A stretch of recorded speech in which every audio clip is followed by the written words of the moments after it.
Assalamualaikum teman-teman. Perkenalkan, nama saya Mavilnanda Desi Ayu Rahmawati dari jurusan Ekonomi Pembangunan Universitas Muhammadiyah Malang. Di sini saya akan mempresentasikan mengenai pengeluaran pemerintah sebagai salah satu syarat untuk memenuhi tugas akhir mata kuliah Ekonomi Publik. Terima kasih, selamat menyaksikan. Pengeluaran pemerintah.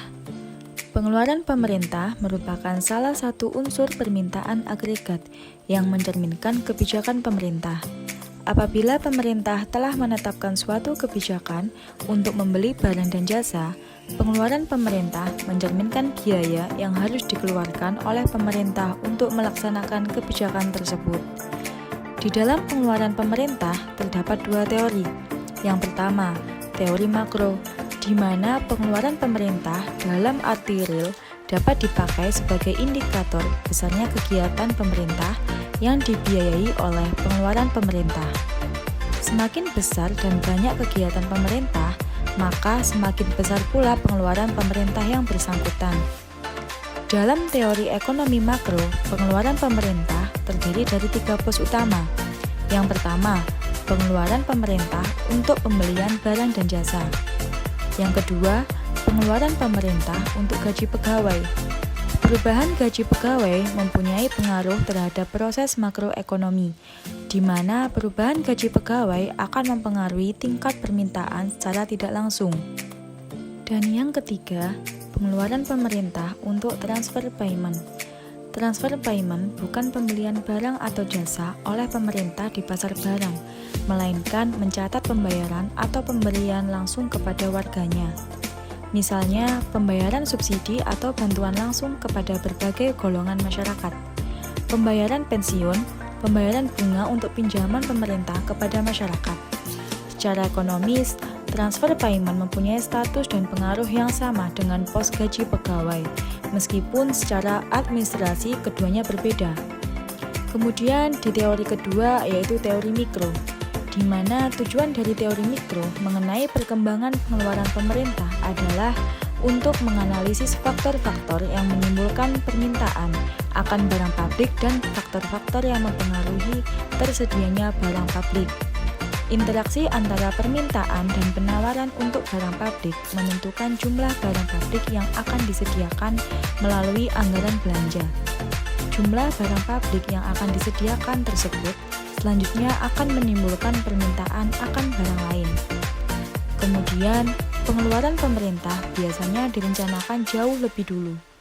Jadi, pemerintah membuat daftar anggaran yang akan dikeluarkan setiap tahunnya, yang di Indonesia dijabarkan dalam Anggaran Perencanaan Belanja Negara atau biasa disebut dengan APBN. Selanjutnya, pengeluaran pemerintah sendiri dibedakan menjadi dua, yaitu pengeluaran negara dan pengeluaran daerah, yang masing-masing mempunyai struktur pengeluaran tersendiri dan berbeda. Tetapi sebelumnya, saya akan membahas mengenai APBN terlebih dahulu. Apa sih APBN itu? Nah, APBN adalah rincian daftar yang dibuat secara sistematis berisi rencana penerimaan dan pengeluaran negara selama 1 tahun periode anggaran atau 1 Januari sampai 31 Desember. Sebelum disahkan, APBN bernama Rencana Anggaran Pendapatan dan Belanja Negara atau RAPBN. Nah, APBN merupakan instrumen yang mengatur pengeluaran dan pendapatan negara dalam rangka membiayai pelaksanaan kegiatan pemerintahan dan pembangunan dalam mencapai pertumbuhan ekonomi, meningkatkan pendapatan nasional, mencapai stabilitas perekonomian, dan menentukan arah serta prioritas pembangunan secara umum. APBN berfungsi sebagai otorisasi, perencanaan, pengawasan, alokasi, distribusi, dan stabilisasi. Semua penerimaan yang menjadi hak dan pengeluaran serta kewajiban negara dalam suatu tahun anggaran harus dimasukkan ke dalam APBN. APBN sendiri terdiri dari 3 komponen utama, yaitu pendapatan negara, belanja negara, dan pembiayaan negara. Oke, sekarang saya akan membahas mengenai pengeluaran negara. Di dalam pengeluaran negara, terdapat pengeluaran pemerintah pusat, pemerintah provinsi, dan pemerintah kabupaten atau kota. Di mana dalam pemerintah pusat terdapat APBN, yaitu dana yang digunakan untuk meningkatkan kesejahteraan masyarakat. Nah, di dalam APBN pemerintah pusat terdapat dua pengeluaran, yakni pengeluaran untuk belanja seperti belanja pegawai, belanja barang, belanja modal, pembayaran bunga utang, subsidi, belanja hibah, bantuan sosial, dan lain-lain. Dan juga untuk dialokasikan ke daerah untuk dana perimbangan serta dana otonomi khusus dan penyesuaian. Sedangkan pengeluaran untuk pembiayaan meliputi pengeluaran untuk obligasi pemerintah, pembayaran pokok pinjaman luar negeri, dan lain-lain. Selanjutnya, jika pada pemerintah pusat terdapat APBN, maka di pemerintah provinsi terdapat APBD yang merupakan hasil dari dana alokasi APBN dari pemerintah pusat dan hasil dari pungutan pajak dari masyarakat.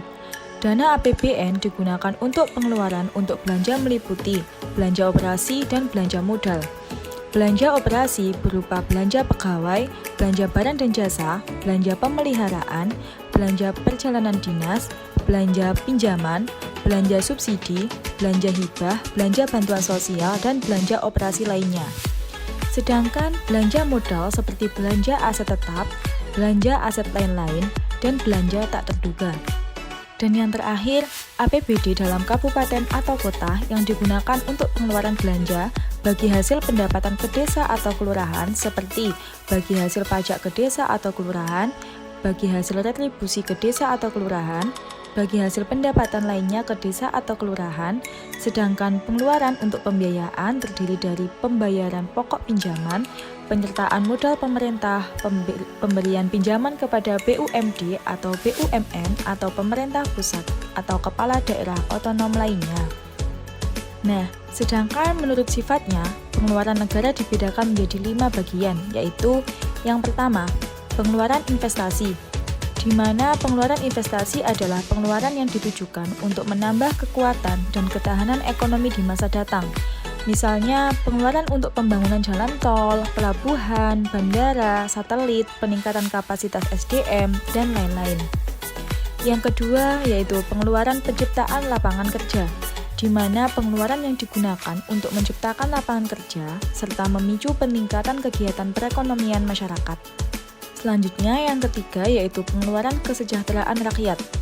Pengeluaran kesejahteraan rakyat adalah pengeluaran yang mempunyai pengaruh langsung terhadap kesejahteraan masyarakat atau pengeluaran yang dan membuat masyarakat menjadi bergembira.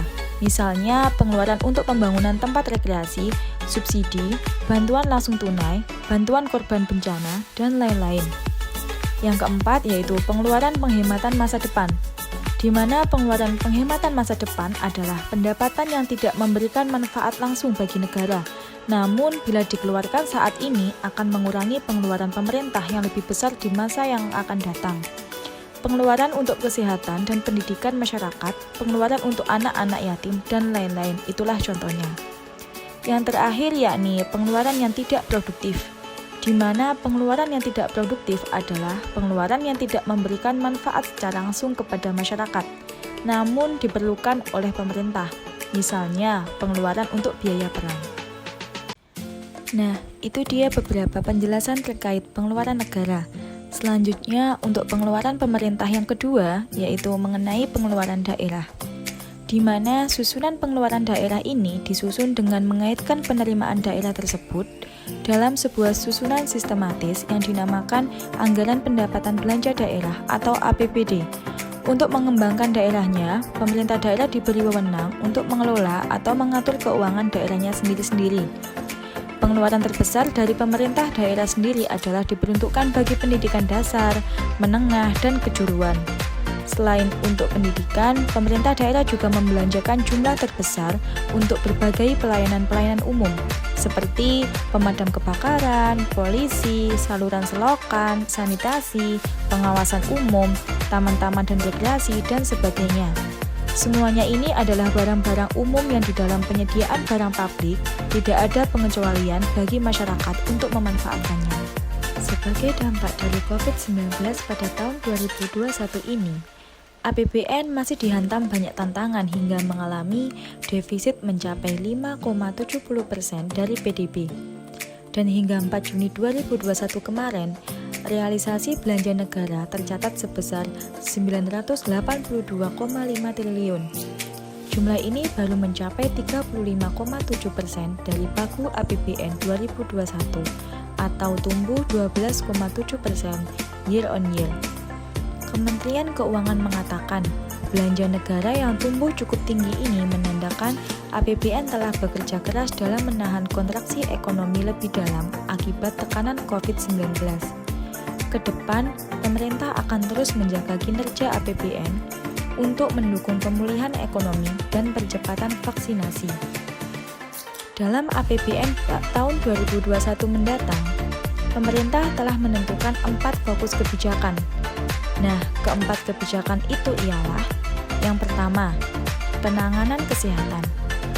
Dalam hal ini, penanganan kesehatan menitik beratkan pada vaksinasi COVID-19.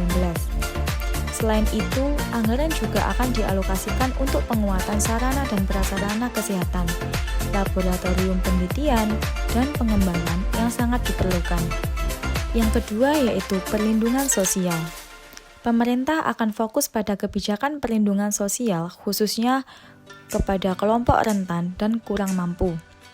Yang ketiga, pemulihan ekonomi, di mana pemulihan ekonomi dialokasikan dalam bentuk pemberian dukungan yang lebih besar untuk dunia usaha, sektor usaha mikro atau kecil dan menengah. Dan yang terakhir, untuk reformasi struktural. Pemerintah akan membangun fondasi yang lebih kuat melalui reformasi struktural, bidang kesehatan, pendidikan, perlindungan sosial, dan sebagainya. Nah, di dalam APBN 2021 ini, belanja negara direncanakan sebesar 2.750 triliun. Dari jumlah itu dialokasikan untuk belanja pemerintah pusat sebesar 1.954,5 triliun, serta transfer ke daerah dan dana desa sebesar 795,5 triliun. Tingkat belanja negara tersebut menunjukkan masih besarnya kebutuhan untuk tetap menjaga penguatan penanganan bidang kesehatan dan juga untuk menjaga serta memperkuat pemulihan sosial dan ekonomi dengan didukung peningkatan efektivitas dan reformasi berbagai program belanja negara. Halo teman-teman, terima kasih sudah menonton video saya. Semoga dari video presentasi saya bisa memberikan manfaat bagi saya dan kalian yang menonton. Jangan lupa, jika ada saran, kritik, dan tambahan mengenai presentasi saya bisa komen di bawah. Terima kasih. Assalamualaikum warahmatullahi wabarakatuh.